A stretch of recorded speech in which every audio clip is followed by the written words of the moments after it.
Hey, how are you? My name is Dave Stearns. I'm a sales consultant with Volkswagen South Burlington. I wanted to shoot a quick video for you on the 2023 ID.4 and give you a quick idea of some of the equipment that the car comes with standard.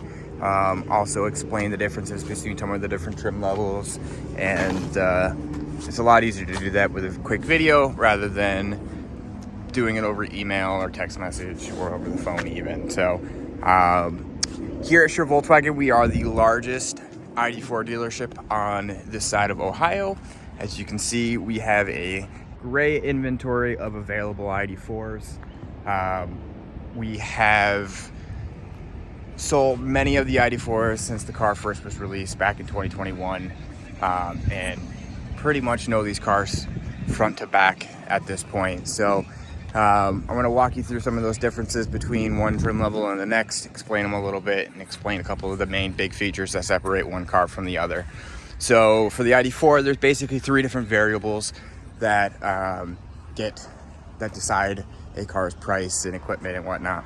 As you see on the badging on the vehicle, it has all-wheel drive. We have an all-wheel drive and a rear-wheel drive option, and this vehicle's badging says Pro.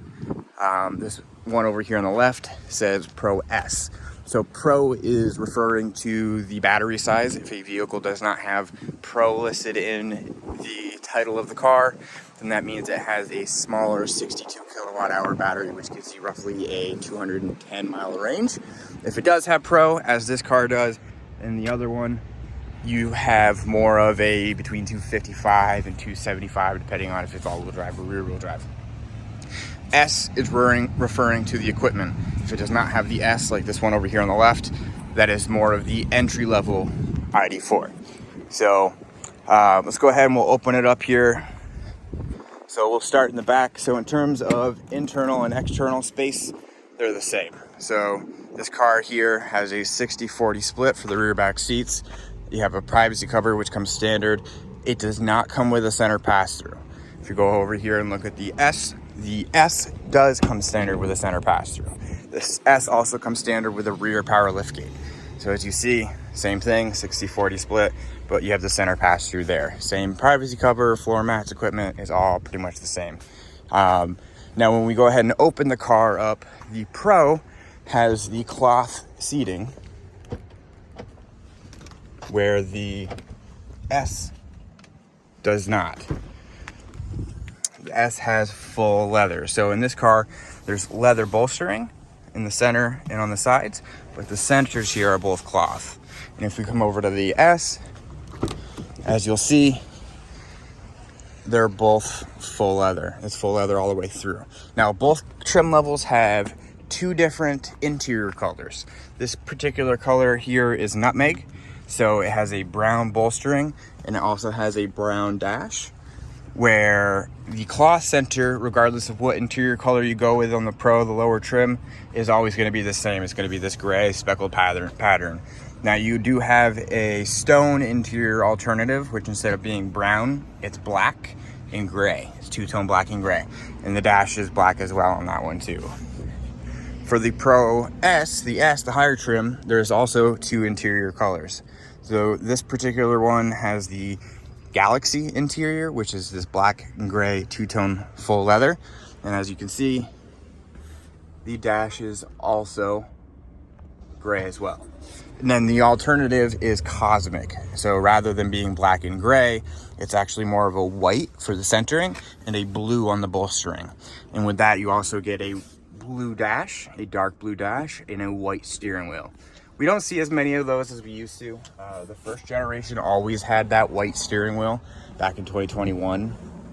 And then another one of the bigger differences, the Pro has full manual seats, while the Pro S has full power electric seats. That is another large difference. The Pro also does not come with your standard panoramic roof. The Pro S does, as you can see here. So the Pro S being full power electric, you have lumbar support, you can control up and down and more pronounced or less. Your seat control to move it up and down and forward and backwards and tilt, and then you have your recline. but then you also have memory seating on both driver and passenger side, as well as massaging seating to help eliminate fatigue on those longer trips. Now, one of the last differences that I think you'll really notice is the headlights. The Pro S has upgraded headlights. They're called adaptive lighting, where they will turn with the steering wheel, whichever direction you're turning on, more like a swervy road. And you notice the headlights turn and illuminate the side of the road a lot better. Now they both have automatic high beam, low beam assist. They all of the ID.4s have the assist systems, like the lane assist, the lane keeping system, where it'll react to you getting near a line on the side of the road and bring you back to the center of the lane. They all have front emergency braking, rear assist, blind spot monitoring, adaptive cruise control, where you can adapt the distance between you and a car in front of you, and your vehicle will automatically slow down. And then they also have what's called travel assist, which is like an upgraded cruise control. It's a semi-autonomous driving mode. The car will, for all intents and purposes, drive itself, aside from stopping at red lights and stop signs and taking a right when you decide you need to turn off whatever road you're on. But outside of that, they're all pretty well equipped the same. They all have wireless CarPlay. They all have a wireless charger right here. You just slip your phone right in. Everything is all completely done through this screen right up here. So you have your heat controls, heated seats, heated steering wheel, and all of that. One of the things that is a little bit different is the shifting mechanism for the vehicle.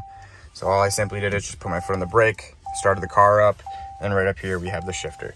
So I would just simply turn that forward, that puts it in drive, turn it towards me, it goes to reverse, backup camera comes right up, turn it forward again, go to drive again, and then actually one more time is going to put it in braking mode. So this car has what's called regenerative braking, active regenerative braking. So every time I hit the brake, the car is naturally going to recharge some of its power, and that's what this green and blue line is representing up here. Green is building energy, blue is spending. Now the B mode is, instead of when I come off the gas pedal, the car coasting like a traditional car would, now when I come off the gas pedal, it's actually going to engage the brake. So in stop-go traffic, you can actually regenerate a large portion of the energy that you're using to communicate or to drive back and forth. So that is a quick once-over on the equipment. Go ahead and press that button there, and that puts the car in park. The car says goodbye, and I simply just get up on out of the vehicle.